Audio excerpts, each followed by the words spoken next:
सहना भवतु सहनौ भुनक्तु सह वीर्यं करवावहै तेजस्विनावधीतमस्तु मा विद्विषावहै। ॐ शान्ति शान्ति शान्तिः।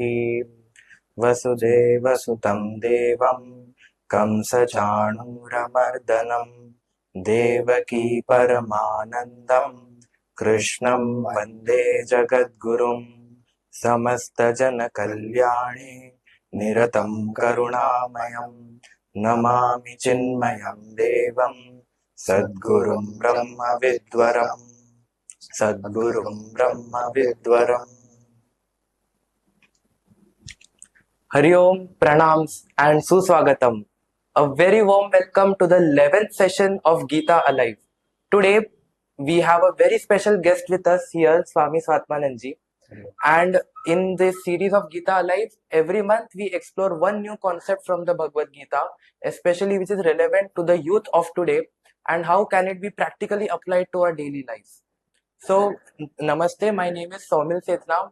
I am a member of the Chinmaya Yuva Kendra Mumbai, and we have with here Swami Swatmananda.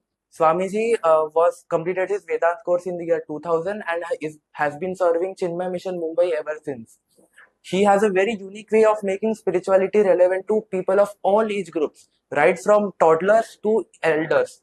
And his way of explaining is such that the deepest of the concepts of Vedant can be taught to a child as well as to the elders.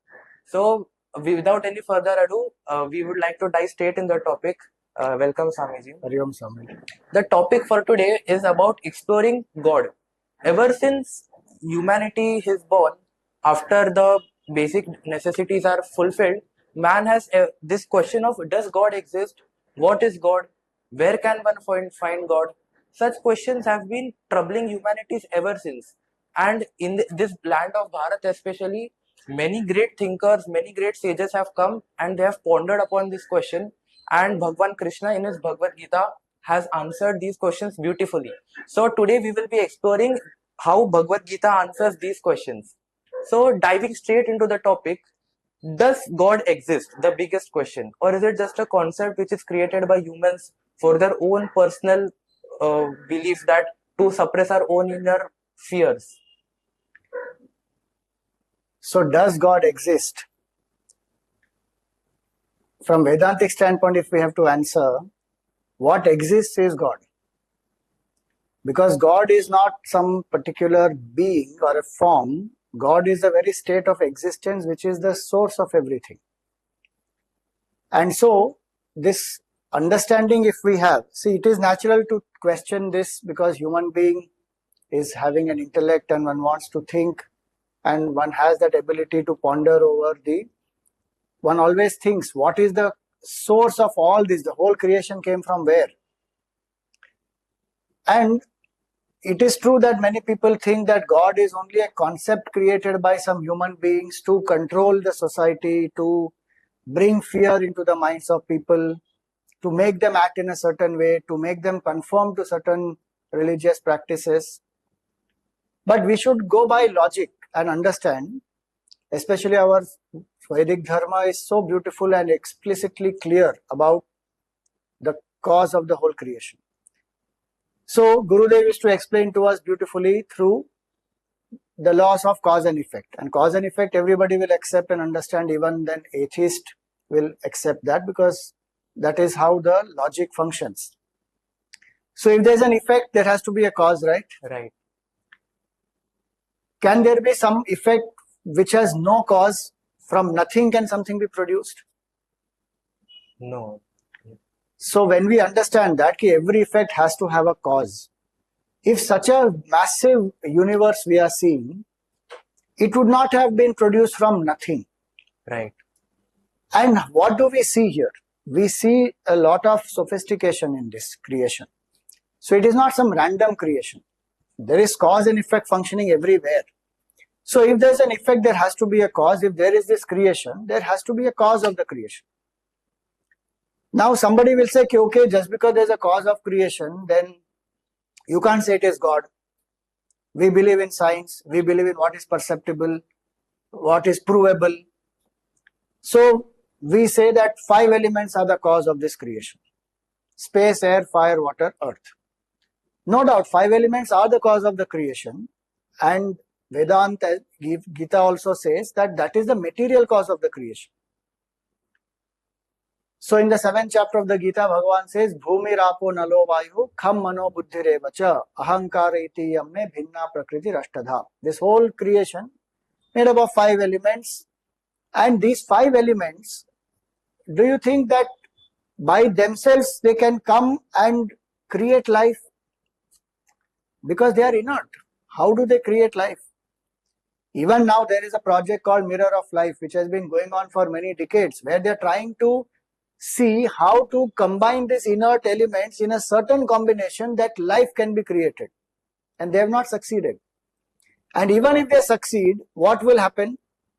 What is created is perishable. We are searching for the ultimate cause of the creation. We are not searching for something inside creation. So the ultimate cause of the creation, the question is, if there is an effect, there has to be a cause. Then what is the nature of that cause? Really speaking, the question about God is, what is the nature of the ultimate cause of the creation? And in that we have to answer 2 questions. Can the cause be inert or is it sentient? That is first question. Vedanta says that inert by itself cannot produce anything which is sentient. Because it is inert, it is not having that capability. Right. Even today, when people think about it, they say that the brain produces consciousness. But quantum physics today agrees that it is not possible. Traditional physics will say that the matter is the basis of the whole creation. But quantum physics will say, no, it is quantum consciousness that is the base of the whole creation. So, the cause cannot be inert. And so in Vedanta also we say that, suppose there is a pot. Now pot, the material cause of the pot is the mud, the water that has been used. Can the mud and the water come together on its own and become the pot? No, it can't. It can't. So there has to be an intelligent cause, which is the potter. That intelligent cause uses the material to produce. So that intelligent cause is what we call as consciousness, which enlivens this matter. And what is the nature of that consciousness? So we come to the second question. First question was that is the cause inert or sentient? When we see the whole creation, we see so much of sentiency.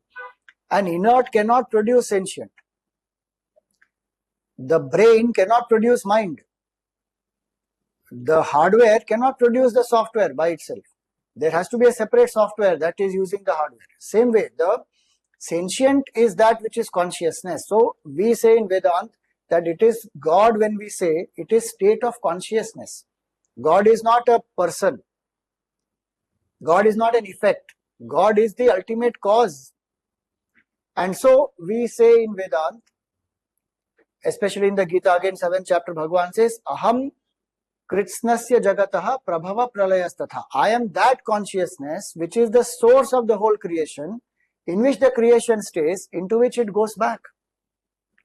That is the ultimate cause. Like we say, the pot rises in mud, stays in mud, goes back to mud. Mud is the truth. Pot is a effect that comes and goes. Same way, the creation rises, stays, falls. That substratum of the whole creation is what we call as God's state of consciousness.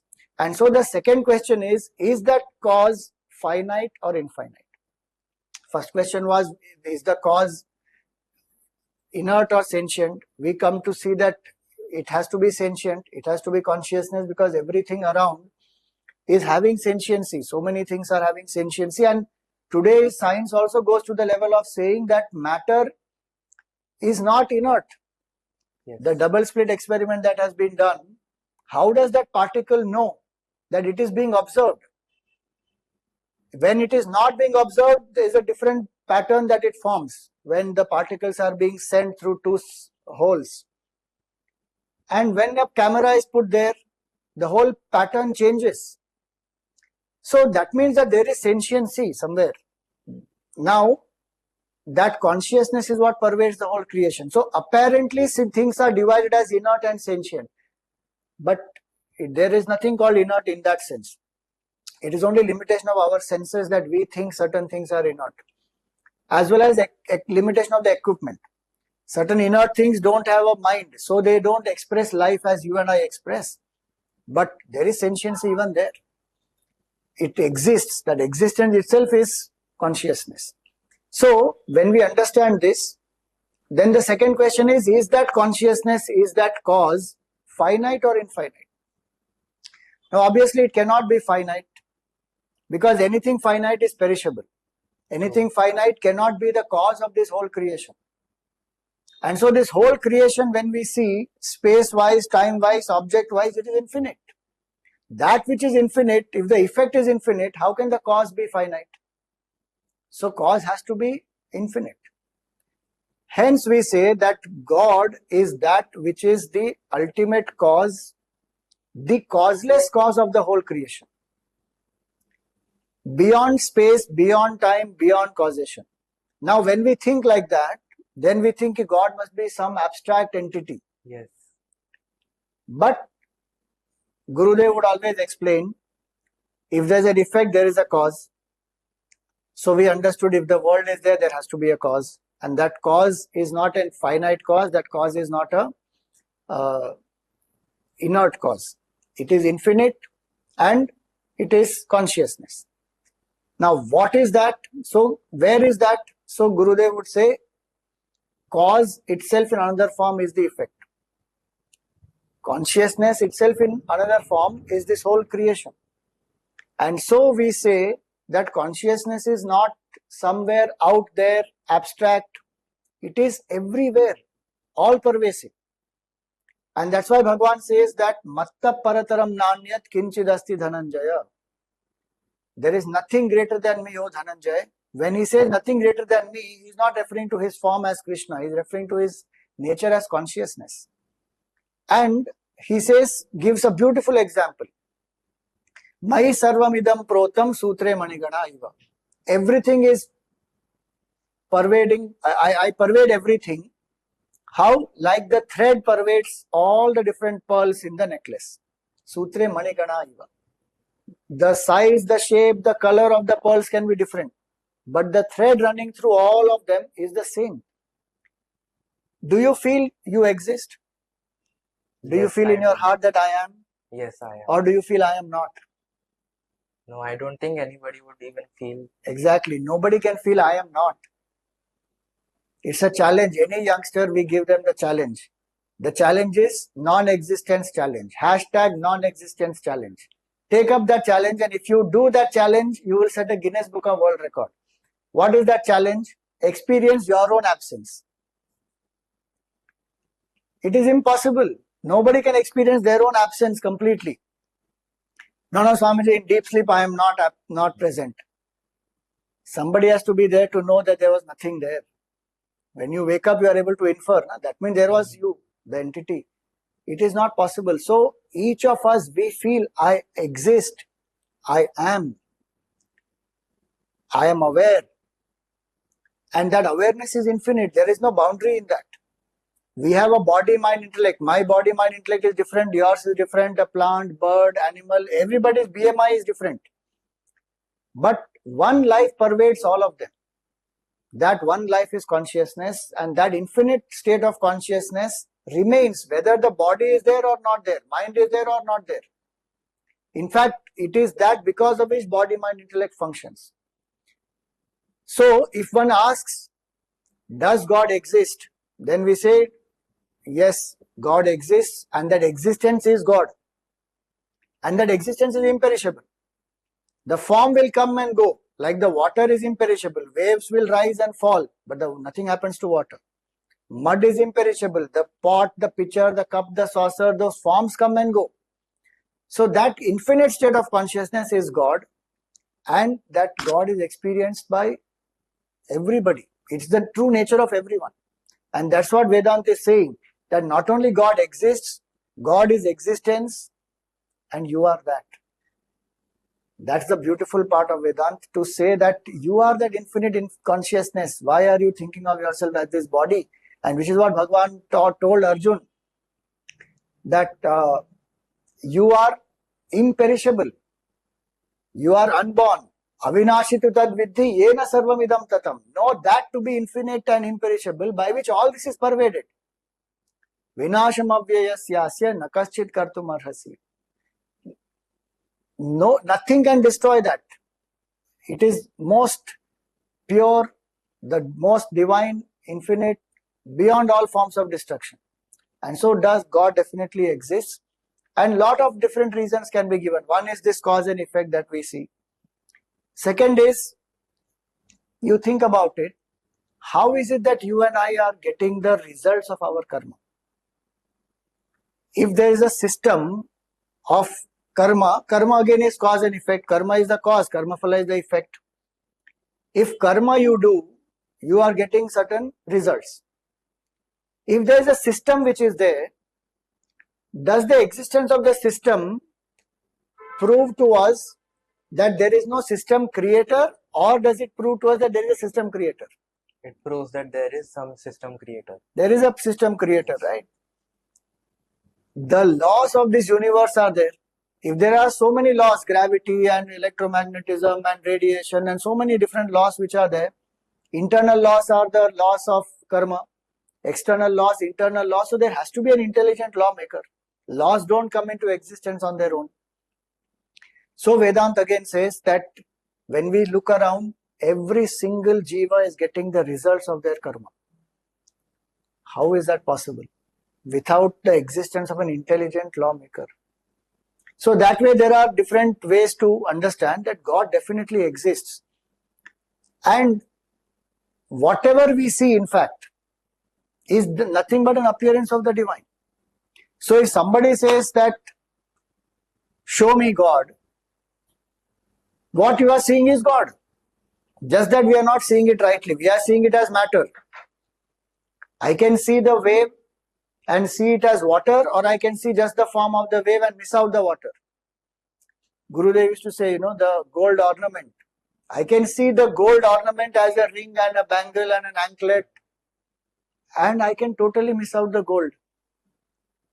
So we are seeing the divine, but missing out consciousness and seeing only the form.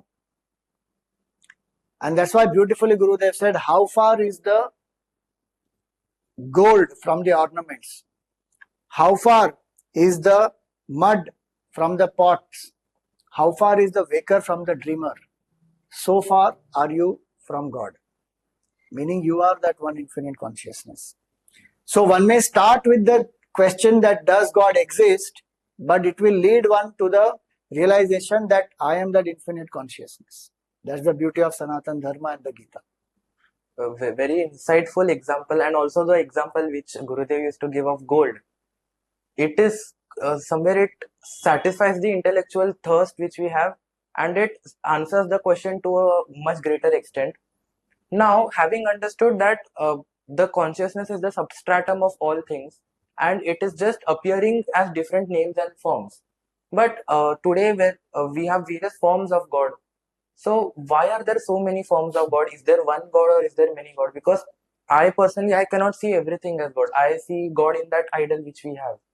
So why are there so many names and forms? And is there one God or is there many God?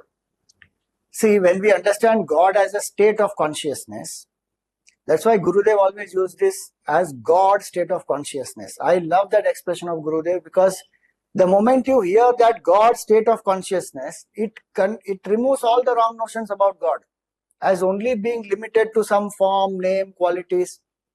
God is one infinite state of consciousness. Now, our mind always thinks in terms of finite pictures. Suppose I tell you apple, what comes to your mind? A red colored apple. Red colored apple. In that also is very interesting. Now, only a red colored apple comes to the mind, not a green color. Suppose I say police, who comes to your mind? Khaki uniform. Khaki uniform. Havaldar. Havaldar. Our mind still doesn't think of a female police. It will only think of a male police. Yes. This is our conditioning. Think about it. Because we are conditioned by name, form, concepts, ideas. Now suddenly if I say infinite, what comes to your mind? On the symbol of infinity. Correct. Some symbol of infinity. So for us to understand that there is an infinite state of consciousness, when the mind always thinks only in terms of pictures, is very difficult. So Bhagavan, out of his compassion, says that I, using my Maya, appear as this form. Specific forms Bhagavan takes for us to be able to relate. And so there are so many forms. Why? Because there are so many temperaments of human beings. Do we ask this question for, let us say, food? Do we say that why there is so much of variety of food? Why can't everybody just eat idli? We don't ask. No. Why are there so many different varieties of, entertainment and music and dance and clothes? We don't ask. But when it comes to God, then we say why? Why should there be why should there be so many forms? Why not? Those who are limiting themselves to one form, those religions which are saying there's only one form, they should actually answer, why do you have only one form? Gita says Bhagavan manifests in many forms because human temperaments are different. In the 4th chapter, Bhagavan says that Ajopisan Navyayatma Bhutanam Ishwaropisan Prakritim Swamadhisthaya Sambhavami Atma Mayaya. I am unborn, infinite consciousness. I am the source of the whole creation. Yet, controlling my Maya, I take a form. That absolute infinite, using his own power, takes a form so that you and I can lift ourselves from the body identification to realize that oneness. So different temperaments need different forms. Suppose I have only one form. Suppose we say, for example, Shiva is the only form available in Sanatana Dharma. Now suppose I don't like Bhagavan Shiva, I am not able to identify. He has long jata and he has some fountain on his head and he is, applying bhasma all over the body, the snakes crawling all over him. I can't identify with that form. Now, what is my solution? I don't have a solution. Now I am stuck. But Sanatana Dharma gives so much of variety. There is Shiva, there is Rama, there is Krishna, there is Durga, there is Devi, there is Hanuman, Ganesha, Surya. So many forms. And suppose you say, no, I don't like form. Then Sanatana Dharma says, okay, use sound as a symbol. So Omkar is Sagun Nirakar Upasana. Use the sound symbol. So use a form, use a sound symbol. And what will happen when I connect to the form? Every form, like Gurudev said, Hindus are not idol worshippers, they are ideal worshippers. They worship the ideal behind the idol. So every form we are able to internalize certain qualities. And those qualities, when we internalize, it helps us to detach from the body-mind identification, let go of the ego. And then we come to realize that truth which is beyond the form. So many forms are required because there are many human temperaments. Yet, Vedanta says you choose one form. That is your Ishta Devata. And then you completely surrender to that one form. That's the beautiful aspect. From many, many forms of Bhagavan, we come to one form of Bhagavan. And when we surrender, then we go beyond that one form to realize the formless. So that's the journey. And that's why many forms are there, so that we can choose appropriately. That answers a lot of questions. Personally, I was able to relate to the form of Hanumanji a lot, with his strength and everything. So, and I observed that few of my friends, they were not able to relate to the same form. So this is such a nice concept that people can choose their form based on their temperament. So we have to understand one thing. Sanatana Hindu Dharma does not believe in many gods. When you ask the question, is God one or God many? Sanatana Hindu Dharma is not a polytheistic religion. It is unified pluralism, where the same one truth appears in so many forms. So we believe only in one infinite consciousness, which can take form as per the need and as per the devotee's bhav also. In fact, Bhagavan even says that ki ye yatha mam prapadyante tam tathaiva bhajamiham. Whichever way you approach me in that way I will appear to you. So it's very important to understand that. Many people think that Hinduism believes in many gods. No. Many gods is a contradiction, because God for us is not finite. Infinite is only one. If it is not one, if it is more than one, then it is finite. It will become perishable. So we believe only in the one truth that appears in many forms. Now, the God which we see it in forms of various idols. But why is his existence not as obvious as other things? I am able to see this mat, I am able to see you, I am able to see all the other things around us. So why is God's existence not as obvious and perceptible to the human nature as all the other things are? I mean, I can't just go and have a conversation with God like I'm having with you. So why is this so? Because we are conditioned by time and space, and anything which is in time and space is limited and perishable, and our senses also have a limit. See, even finite things are we able to see? Our eyes can only see a certain range. Now, Yes. can our eyes see everything? No. We can't. Sound we can hear only up to, I think, 20,000 hertz. Yes. Beyond and below that we can't hear. So ultrasound we are not able to understand. Infrared we are not able to see. So our senses can't see even what is perceptible. Forget that which is the cause of everything. That which is infinite is not bound by name, form, qualities, attributes. It is not an object. You know, Gurudev used to always joke, God is not some object that you can put in a test tube in a lab and show, look, this is God, pass it on. You can't do that. Because if it is perceptible and its object, it is perishable. Then it is no more God. God is that which is the very consciousness in us, which enlivens the eyes to be able to see, which enlivens the mind to be able to feel, enlivens the intellect to be able to think. So Gurudev always gave that example of the electricity behind the bulb. The electricity enlivens the bulb. Another example he used to give is of the battery. So there's a battery and the torch. So the battery is that which is giving power to the bulb in the torch. Now when you put on the button, that bulb is able to give a lot of light because of the battery. Now if the bulb says, I want to see what is my source, so you disconnect it. It wants to come behind and see. It can't see because there's no light there. It only will see some battery. It won't be able to understand. So in that same way, our senses have limitation. And when we say, why I can't see God, then we are bringing God into the level of effect. God is the ultimate causeless cause. And that which is infinite cannot be seen in the way in which you and I understand, like what you said, how you and I are seeing each other and conversing. But there are certain sadhanas which can be done. Purity of mind can be cultivated. Surrender of the ego when it happens. Single pointedness when it comes.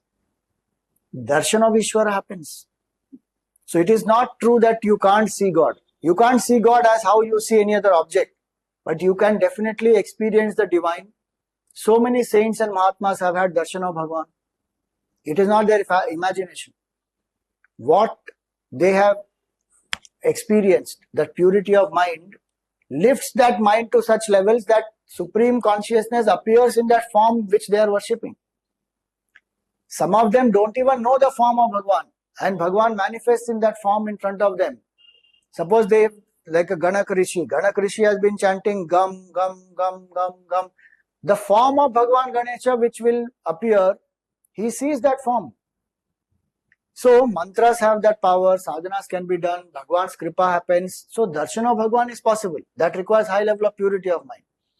Ramakrishna Paramahamsa had darshan of Mother Kali. Not only that, he made the non-believer, like Vivekananda ji, at that point as Narendra, he was a non-believer. And he was asking everybody, have you seen God? Have you seen God? Have you seen God? And everybody gave him some theory. He said, I don't want theory. Have you seen God? And Ramakrishna gave such fantastic answer. He said, yes, I have seen God and I see him more clearly than I see you. That answer has two meanings. One is the meaning where form is there. Vivekananda understood that here is somebody who has experienced. And Ramakrishna made him meet Mother Kali 3 times. Proper darshan of Mother Kali 3 times. That is one meaning. That form of Bhagwan is experienceable, but it requires sadhana. And second, I see him more closely than I see you means first is the consciousness that arises. That is there in my heart. I experience as aham, aham, aham.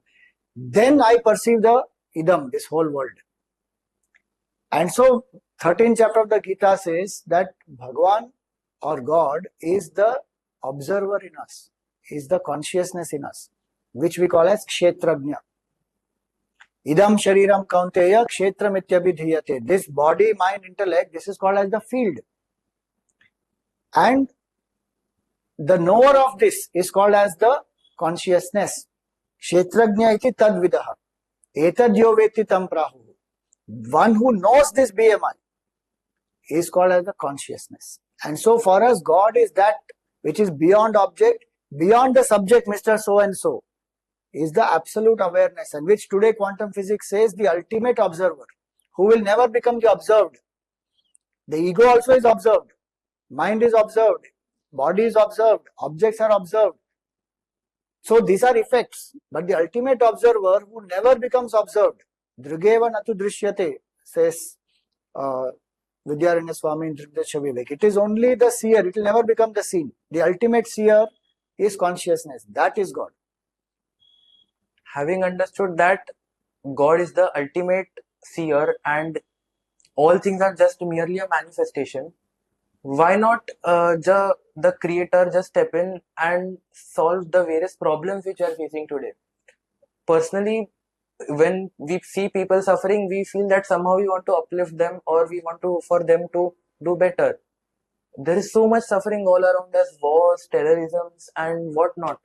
So why not, if God is omnipotent and is the infinite cause of everything, why not just stop all this suffering? And it will be in a way benefit that people will then have time to do sadhana and realize their own nature, which is consciousness itself. Right. So that's a natural question, and many people even use this argument to say that if God really existed, then there should not have been any suffering. And because there is suffering, that means God doesn't exist. So we have to understand one thing. Where is the suffering? The suffering, is it there in the Srishti of Bhagwan or is it there in the Srishti of human beings? If you see, what do you like? Do you like freedom, choice, or do you like complete control? Freedom. You like freedom? Yes.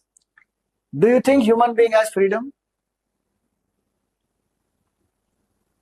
No, we are bound by various things, societal norms, our own. We may be bound, but don't we have freedom to think?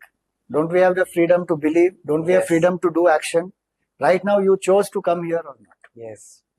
So we have freedom and we love freedom. Suppose we say that human being has been given no freedom by Bhagwan. Would you like that? No. See, every other creature doesn't have freedom like human beings have. They have very limited freedom. Their freedom is also governed by instinct and impulse. Human being has complete freedom of thought, of belief, of emotion, of action. That freedom human being has not used properly and created sorrows and suffering for the rest of the creation. Think about it. War, terrorism, pollution, whatever you spread is created by whom? Human Only human being. Is there such suffering in the animal realm, in the plant realm? There is no such suffering there. So suffering has been created by human being. And if human being wants, human being can end the suffering. It is in the mind. And if the mind is trained to live in harmony, then harmony can be created. So when we say God should step in and do everything, Krishna Bhagwan himself, why did he have to take avatar and try to inspire people and try to give Gita knowledge to Arjun? Bhagwan could have just said, Duryodhan, you are transformed. You will give the kingdom to Pandavas, so there will be no war. That will not happen. Why? Because Bhagwan gave us Purushartha Kshamata. He gave us self-effort. And that is the beauty of human being. We love it. All development in the world has happened because of what? Because human being has free will. Right. If free will is not there, then don't we ask that if everything is predetermined, then what's the point of me doing anything? That itself shows that we have free will. And that's why Bhagwan says that nakartritvam na karmani lokasya srijati prabhu. Bhagwan has no karta bhav and he doesn't control the karmas of people. Freedom is with us. He is the karma phala data and karma adhyaksh. Like the driver has the capability to take the vehicle wherever the driver wants. Without petrol, the driver will not be able to take the car anywhere. But where the car reaches, whose responsibility is it? Suppose you say the car went and banged on a tree. Can you say this petrol? Why did this petrol do this? Petrol should not have done this. That is such a silly argument. A driver had the full freedom. Now driver went and banged somewhere. That is the challenge of the driver. Right. Same way, it is us. We have to know how to use our free will well. Okay, we through this podcast we got to know the nature of God, and through constant study and sadhana we will be able to understand and contemplate on that nature. But there are still many people who are unaware of this at all. So how will the understanding of God, which is explained through Bhagavad Gita, help us in our day-to-day life, and why is it relevant to us today as a youth? See, we have to understand this, that what do we really want? As a youth, suppose I ask you, what are you striving for right now? To get my education completed, secure a good job. So you want a job, you want to finish your education, you want to get a job, you want to raise a family. Why do you want to do all this? So that I can be happy. So what we seek is happiness. And what type of happiness do we want? Do we want to be happy only for now, or we want to be happy at all times? At all times. So this is what we seek. The purpose of everything that we do is to be ultimately happy and to experience permanent happiness. That permanent happiness is the very nature of the divine, infinite, because everything else around us is perishable. In fact, Bhagwan says this whole thing is a realm of sorrow. Dukkhalayam ashashvatam. He says it is a abode of sorrow and it is temporary, it is perishable. Anityam asukham lokam imam prapya bhajasvamam, he says. Having come to this world which is temporary, perishable, you seek me because that's our purpose. I want education for marks, I want marks for job, I want job for money, I want money for maybe, let us say, buying certain facilities. And through that enjoyment, what do I want? I want happiness. But what I want happiness for? Itself. I don't want happiness for anything else. So happiness is the ultimate goal. And it is not that at that ultimate goal I will reach at some point in time. Every minute I can experience. If I understand this, that ultimate happiness, what I seek is permanent happiness, it is infinite consciousness, it is God. So whether I know it or not, each of us are seeking God alone. Seeker is consciously seeking in the right place, other person is not seeking consciously and seeking in a wrong place. That's all is the difference. So if I know this clearly, okay, this is, everybody is pursuing only this permanent happiness. Now, how do I experience that permanent happiness? Though it is my nature, I don't experience it because I am ignorant. Now, ignorance can go only by knowledge. So, Gita gives the knowledge of the self. It says, gaining which nothing more remains to be gained. Yam labdhva chaparam labham manyate nadikam tata. It says that this is the supreme bliss. Atyantam sukham ashnute. Having experienced this, there is nothing greater than this. It will destroy all sorrows. How do I experience this? Just that I don't know. Like the mala is here, but I don't know it is here. Now I'm searching everywhere. Same way, God is in my own heart. Bhagavan says that Sarvasya Chaham Hridhi Sannivishtaha, that I am in the hearts of all the beings as the consciousness, as Aham, Maham, Maham, and that is infinite, and its nature is bliss. Not knowing that, I am begging for happiness from the world. When I come to know that my nature is infinite happiness, I am already what I seek. My chase in the world stops. My running behind the thing stops. I may still do my duties, but I don't beg. I don't become dependent. That ignorance has to go. So my pursuit will be that in and through all this, let me gain the knowledge of the truth. Let me gain the knowledge of who am I. That knowledge to gain is what Gita was given. Arjun got confused because he did not know what is his true nature. So he got confused between his role as a Kshatriya and his role as a grandson and a disciple. So Bhagwan gave him the knowledge that you are neither a Kshatriya nor a grandson nor a student. You in true nature are infinite consciousness. So the role clarity comes, goal clarity comes when I know about God, that what is my goal is God. And this is only a role that I'm playing. The reality is my nature is that. So my purpose will become that I need to gain this knowledge of the truth. That will free me from the cycle of birth and death. Knowledge can be given, yet we may not realize that immediately. Why? Because the mind is wandering. So Arjun asked Bhagwan that all this you have said is very good, Bhagwan, but my mind is very, very fickle. To control it is difficult, more difficult than controlling a storm.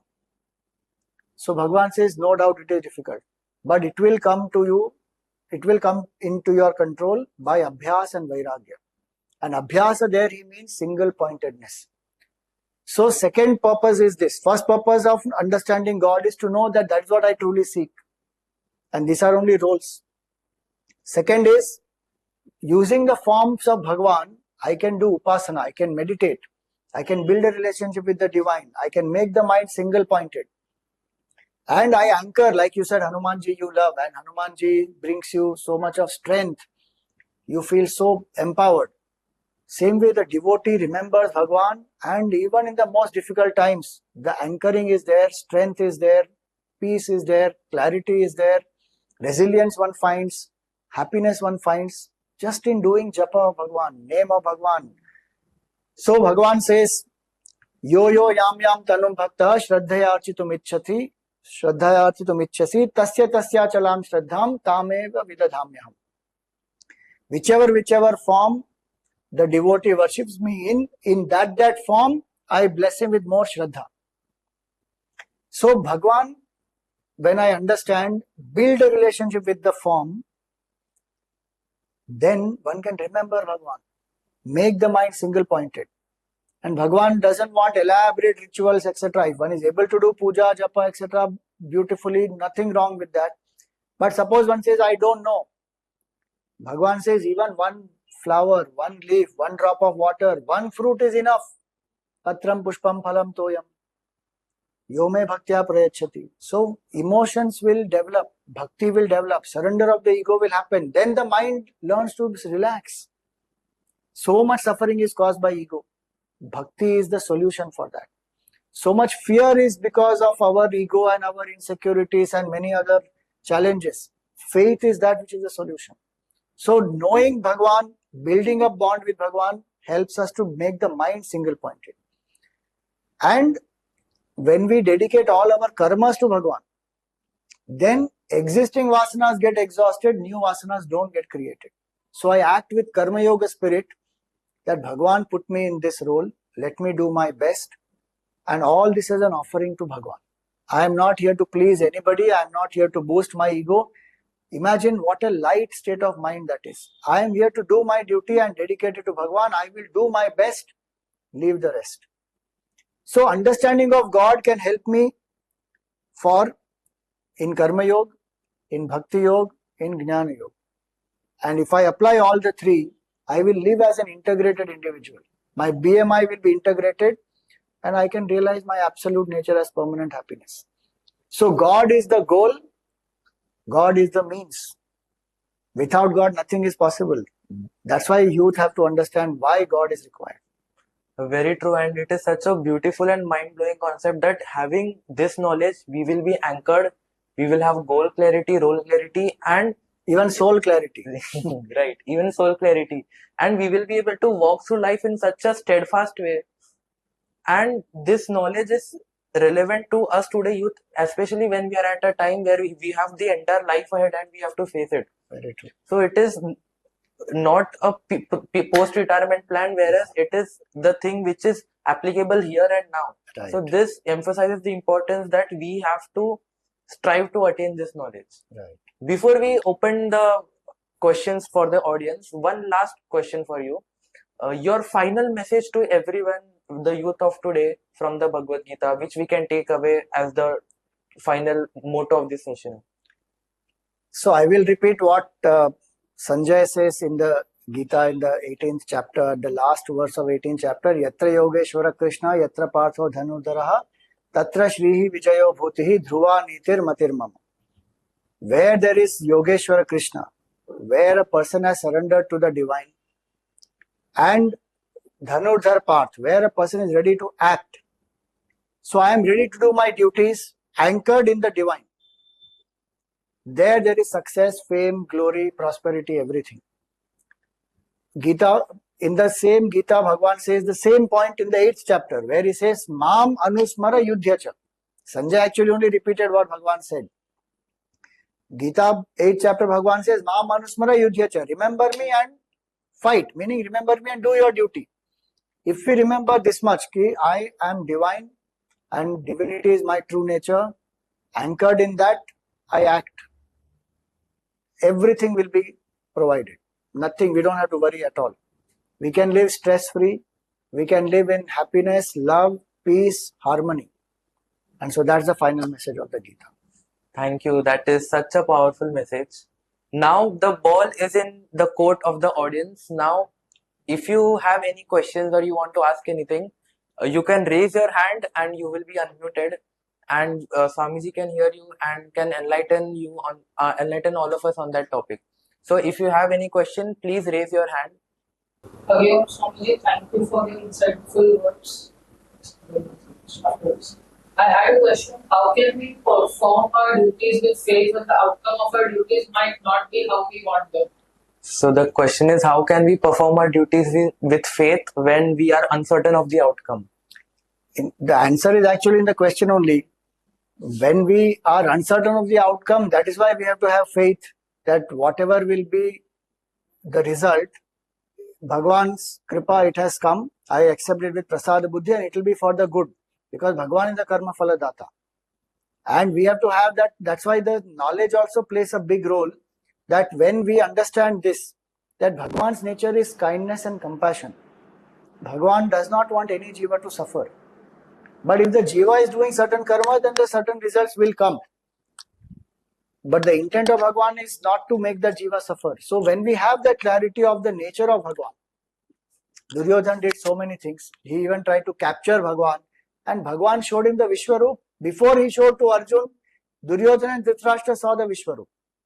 So if I understand the nature of Bhagwan, he is of the nature of love, compassion, kindness, then I will only introspective, where did I go wrong in doing something because of which I am getting suffering. Then I will learn to introspect and correct my actions. And if I can't find the actual cause, I will learn to surrender to Bhagwan and act righteously from now onwards. So that's why Shraddha is very important.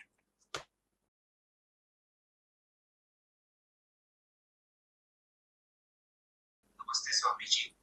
I have a doubt that as you mentioned that God exists within us, so the statement Aham Brahmasmi, is that valid?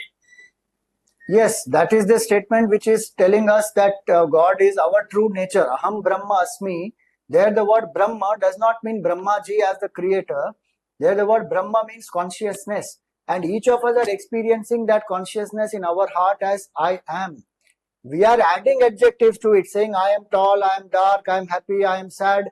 Those are adjectives of the BMI. But that I am is common in all these.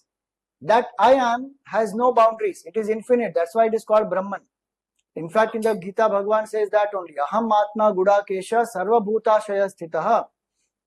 That I am the Atma who is engaging, who is in the hearts of all. And that Atma itself is the source of the whole creation. That if I understand that the Atma in me, Atma in him is not some small little Atma, it is infinite consciousness. There is no limitation and boundary to that. Just like the water, the heart of the wave, let us say the essential nature of the wave is water, and as water, it is infinite everywhere in the ocean. So that's why Aham Brahmasmi is the most valid Mahavakya. It's a brilliant Mahavakya from the Yajurveda. So, Okay, so it is like all the Atma are connected to the Paramatma itself. no, there is no Atmas connected to Paramatma. Atma is Paramatma. This is Advait Okay. Vedanta. If you say Atmas are connected to Paramatma, then you are making Atma some small little object, and then everybody's Atma is different from each other, and then there is connection. There is no such connection. Okay. For example, Advait Vedanta says there is one sun reflecting in 100 pots of water. Can we say that all these 100 reflections put together is the sun? No, the sun is one, appearing as 100. But even when appearance is 100, it is only one sun. Okay. So Atma is Paramatma, there is no difference. And that Atma is one, and that Paramatma is that only. Thank you, sir.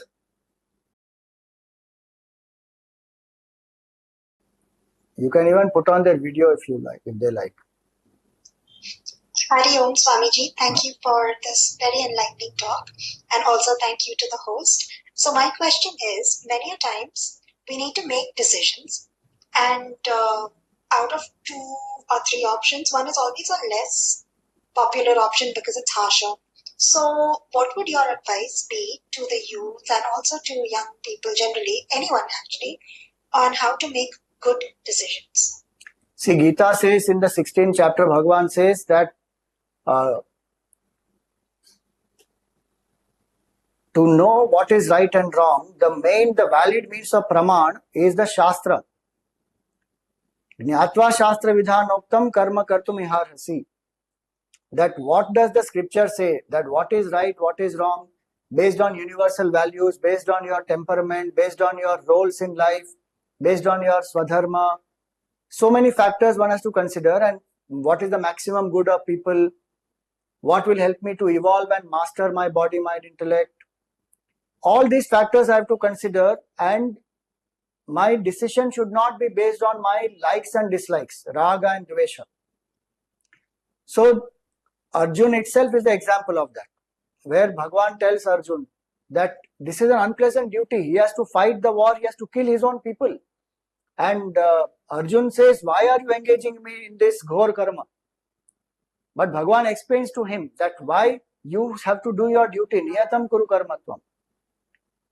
So when I understand this, so even if there's some unpleasant decision to be made, if I'm anchored in righteousness, in values, in all these things that I said earlier, then I will have to pull myself up to do it.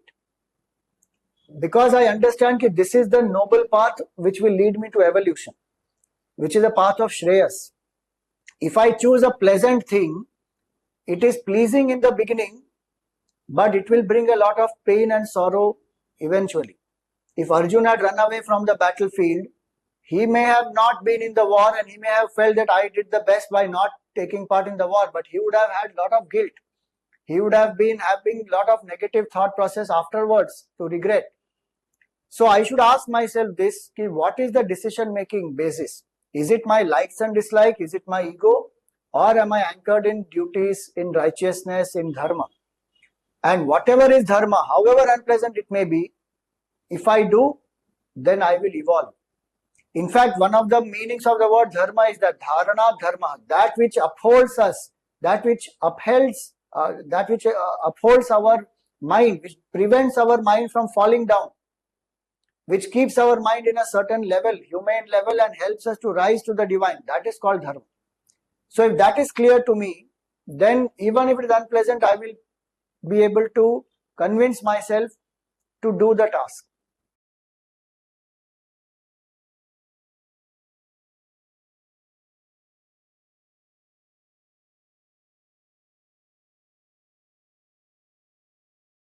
Hari Om Swamiji, why is it in our life we see people often doing wrong things not suffering, but those doing good karmas are often seeing suffering? See, we have to understand law of cause and effect. If we understand very clearly, a good action will produce good result, a negative action will produce negative result. And we are seeing certain negative results for certain good people. It is not that their goodness is bringing the negative result. Some negative karma in the past they would have done, that is coming to them as a negative result now. We just don't know what is that past karma, that's all. And if some people who are doing negative karma now are enjoying, it is a result of some good karma of their past. We are seeing only from one small time frame of a certain few years or maybe one life. But when we see life in the big picture, many lives we have taken. And when we understand that big picture, that Shraddha in Bhagwan, Shraddha in the laws of karma will make us understand that there is a cause why somebody is going through good and somebody is going through bad. It is not random, and it is not that the people who are doing bad, because they are getting good results now, they will get away from the negative karma. That never happens. Karma definitely catches up, and we unfortunately don't see many times those things, because our mind looks at only certain things and gets fixated on them. Are we not seeing many people who have done certain type of corruption, certain wrong things? They do suffer, they do fall also, but our mind doesn't want to focus on that. We only focus on, okay, these people are doing bad and they are going ahead in their life, because somewhere our mind also, either it has a certain tendency to victimize itself, or it wants certain justification to do certain wrong things and say that they are getting away, I will also get away. The precise transformation of Ratnakar to Valmiki is actually the answer for this. When Ratnakar understood that my karma I only have to face, my family or nobody is going to be with me, that realization was so hard that he said, Naradji, you please tell me, how do I transform myself? He did not tell Naradji that, I will do, this looting, plundering, etc. and I will give a certain percentage, let us say 30% of what I loot to you as CSR, corporate social responsibility. Why? Because of all the negative karmas that I do, this daan that I do will offset that. There is no offsetting happening. Suppose I do 20 negative karmas and 40 good karmas. It is not that I will get the result of only balance 20 good karmas. I will get result of all the 60 karmas, 20 negative and 40 good, and they will come at different times whenever they fructify. Bhagwan is the karma phaladata. He doesn't do partiality. He says samoham sarva bhuteshu name dveshosti na priya. I am equal to all the beings. There is no one especially dear to me or no one I hate. So when we have that clarity that Bhagwan is the karma phaladata, then we rest assured that nobody will escape the laws of karma, and the karma phala, they will catch up, karma phala will catch up with them and they will get the result. Last point is, in fact, this question is not asked by the good people at all. The really good people never ask this question. Nothing wrong in having that question. That doesn't mean that somebody who asking the question is a bad person. What I'm trying to say is, Prahlad ji never asked that question that, why is my father, attempting on my life? What wrong have I done? I have only chanted the name of Bhagwan all the time. I have been very sattvic, and yet this father of mine is being so unfair to me and is trying to kill me. Why is this happening to me? This proves that there is no God, there is no justice. And he didn't victimize himself. Because for every karma, there is some karma phala, and every karma phala, there is some karma. So there is a backstory, and there is a certain reasoning. So if I understand that, that is why Shraddha is required. And I understand the laws of karma, and I understand the nyaya of Bhagwan, then I will stick to dharma, do whatever my duty is, and not get influenced by any of these, and try to overcome certain negativities or raga dvesha in me also.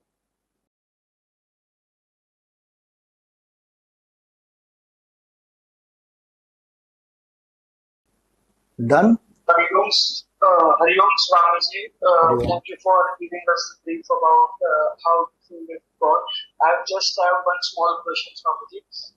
It seems that the pure consciousness is something we can only feel, a simple sense of I am, just being there.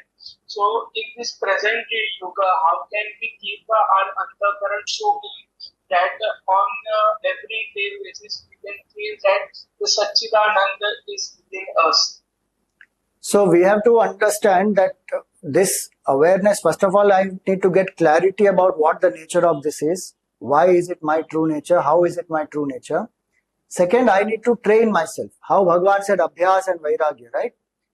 So in the day-to-day world also, when every day I spend some time in studying, so I always give this formula T20. 20 minutes of exercise, 20 minutes of study and 20 minutes of meditation. 20 minutes of exercise to keep the body fit and fine. Minimum, you can do more also. 20 minutes of study, every day study or in a week study 4-5 times a week. Reflect on Vedanta. Reflect on what my true nature is, why I am not this body, why happiness is not the nature of the world. That reflection will change my thought process. Thought transformation, if it happens, that is one of the greatest transformations. Person changes because thought changes. And then I should do the practice. So every day 20 minutes I must learn to withdraw my senses from the world of objects, withdraw my attention from the objects to the body, from body to the breath, from the breath to the mind, from the mind to ego and beyond the ego. This process of withdrawal can be done through contemplation, through the Jnana Yoga Marg, or by Nama Japa or Puja, Bhajan, that is a Bhakti Yoga Marg. Either of these, when I sit consciously and learn to withdraw, I will learn to experience that yes, my nature is that consciousness. This is only a role I am playing. One will feel, one will experience that. That needs time and practice. And third and most important is, while doing my duties in the world, let me remember that this is only a role, this is not the reality. And this I am doing it, dedicating it to the divine. That is Karma Yoga aspect. If I continue to do this over a period of time, I will be able to realize my true nature. And to complement all this, I should learn to live in sense management. Engage in dharmic sense enjoyments without going to any extremes. So, sense control, spiritual sadhana, study of the scriptures, and so Sanyam, Swadhyay, Sadhana and Seva, selfless service. If these four I do, then I will be able to realize the truth while living here in this life itself and practically carry this forward in my day-to-day life. Alright, last question we take and we conclude.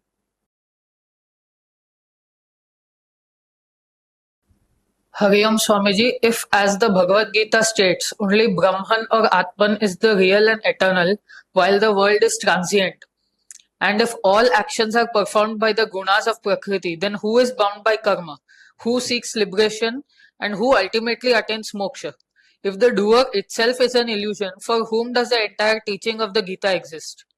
That doer who has not yet realized that I am the illusion as a doer and my nature is Sachidanand, that Karta and that Bhokta, whoever is having this bhav, for that entity is the bondage and for that entity is the liberation. And when that entity realizes that this is not true, this is illusory, not by information, by actually dropping it and letting it go through the sadhanas that we spoke about, then one comes to realize that there is only Brahman.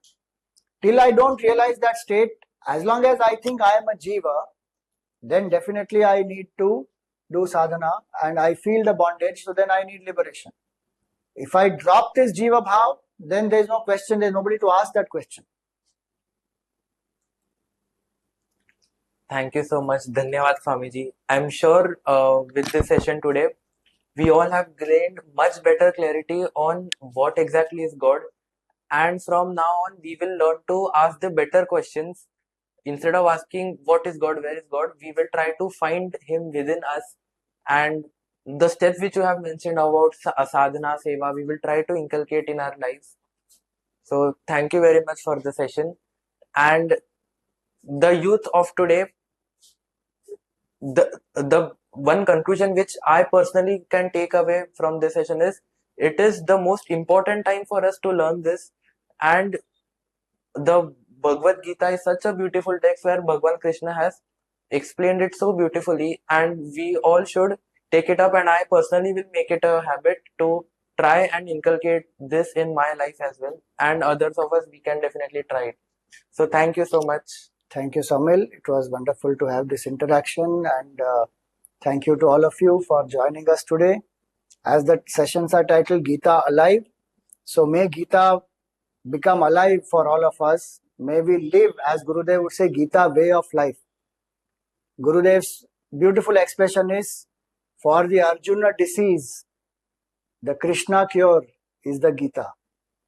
And so may we apply that Krishna cure, and may Gita become alive, may we live the Gita way of life, and may we experience the bliss that the Gita promises to us. May we realize our oneness with infinite consciousness, and may Bhagwan's grace and Puja Gurudev's blessings be always there with us. Thank you very much. We will conclude with the Shanti part.